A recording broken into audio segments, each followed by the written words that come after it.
大人物、小故事 ，Andox 黑仔飛越童年時。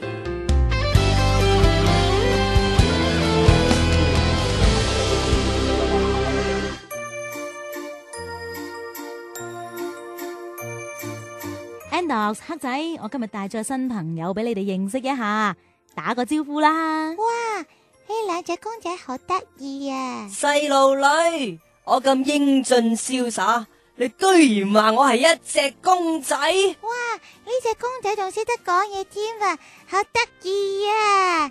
嘿，我係小欣啊！喂，我講咗幾多次啊？我唔係公仔嚟咯。嘻嘻，你好啊，我叫 Andox。係啊，我叫黑仔啊。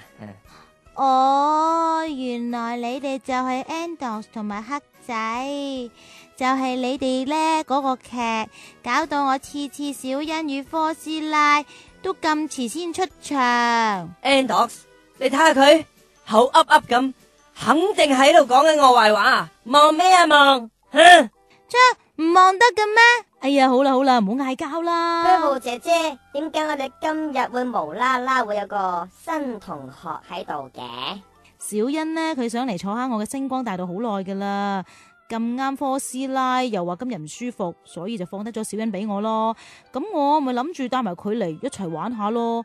哎呀，點知你哋一見到就火星撞地球。飛狐姐姐，佢啊唔使望下你啊，佢話我似公仔啊。嘿，黑仔，你唔認係公仔啊嘛？唔通想認做宮女咩？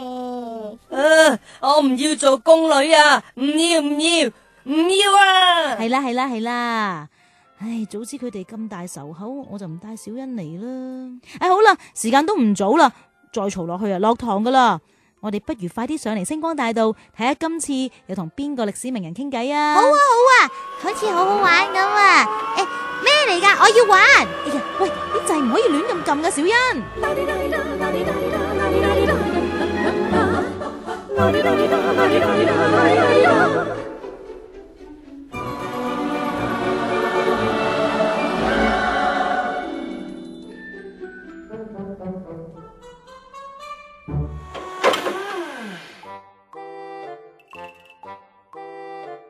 哇，真係轉到頭都暈啊！我哋到咗目的地未啊？我都好頭暈啊！好好玩啊，好刺激啊！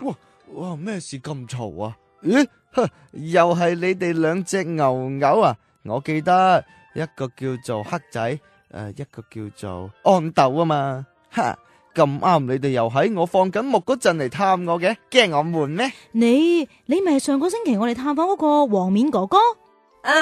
我記得你啦，上次我同你鬥畫畫啊嘛。哇，好多牛啊！哥哥啲牛牛都係你噶，好得意！我要去騎牛牛。切，最靚仔、最得意嗰個，而家咪企你隔籬咯，唔識貨。喂，小欣啊，唔好周圍走啦，翻嚟啦！嘿，睇嚟原來仲有人百厭過你喎，黑仔。Andox，你啲心聲咧，下次可唔可以細聲翻啲啊？次次都俾佢聽到嘅。唉，黃面哥哥都覺得呢個女仔啊冇得救噶啦，所以就嘆晒氣咁啦。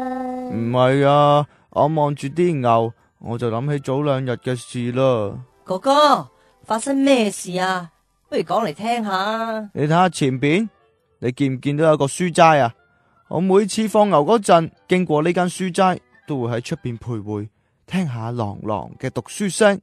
因為我自細屋企就好窮，所以啊，我好羨慕佢哋有書讀啊。不過就因為有一次我聽得太着迷，直至日落西山，我先醒起要繼續趕牛。到我發現嘅時候，好多牛牛已經走甩咗，錢賺唔到，翻到屋企俾阿爹知道，仲俾佢打咗一身添啊！估唔到原來哥哥除咗中意畫畫之外，仲好勤力同埋好好學添噶噃。我真係佩服佩服。係噶，我每次聽一句就記一句，有幾次我仲偷偷地跑咗過去偷聽。不過真係因為咁，搞到啲牛因為冇人睇住而走失晒，所以今次已經唔係第一次噶啦。哎呀，好慘啊！你想讀書，不過就因為屋企窮，所以搞到咁啊。冇噶，好彩阿娘見到我咁好學，有一次佢就同阿爹講：哎呀，你咁樣打佢都冇意思噶，難得佢咁中意讀書，就俾幾本書過去睇住咯，唔好埋沒咗佢啊嘛。可能啊，呢個仔仔啊，日後有一番作為呢。所以依家我都隨身帶住一本書噶。哦，唔好意思啊，打亂你哋啊。我想講咧，黃面哥哥啊，呢個白燕星小欣呢，佢掛住玩，佢整到你有幾隻牛好似走甩咗啊！我想捉都捉唔翻嚟啊！吓，又走甩咗啲牛啊！巴布姐姐，你睇下我騎到牛牛啊！呢個女仔好恐怖啊！一翻到嚟菠蘿學堂，都唔知會唔會追住我哋嚟騎啊！吓，係真唔係啩？巴布姐姐，快啲走咯，快啲走咯！你哋走啦！你哋唔幫我捉翻啲牛啊？好啦，咁唔同你哋講咁多啦，我去搵翻啲牛先啦，再見。咁快走啦，我仲未玩夠啊！好啊，咁未玩夠，咁你自己留低喺度啦。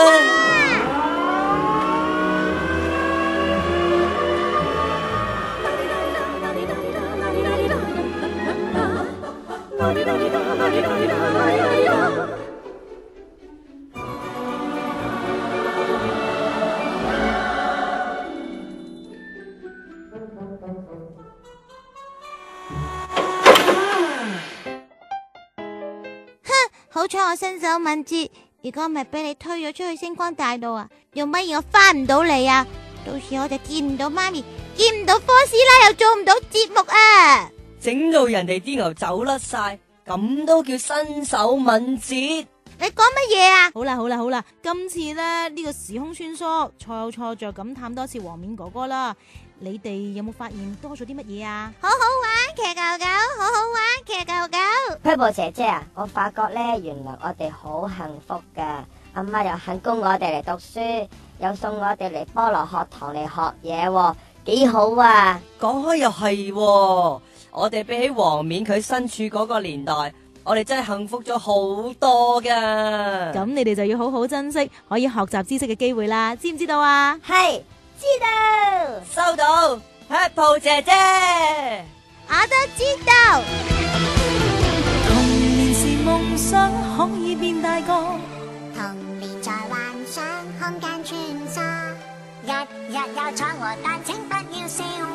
可以嗎？可以嗎？但願不再犯錯。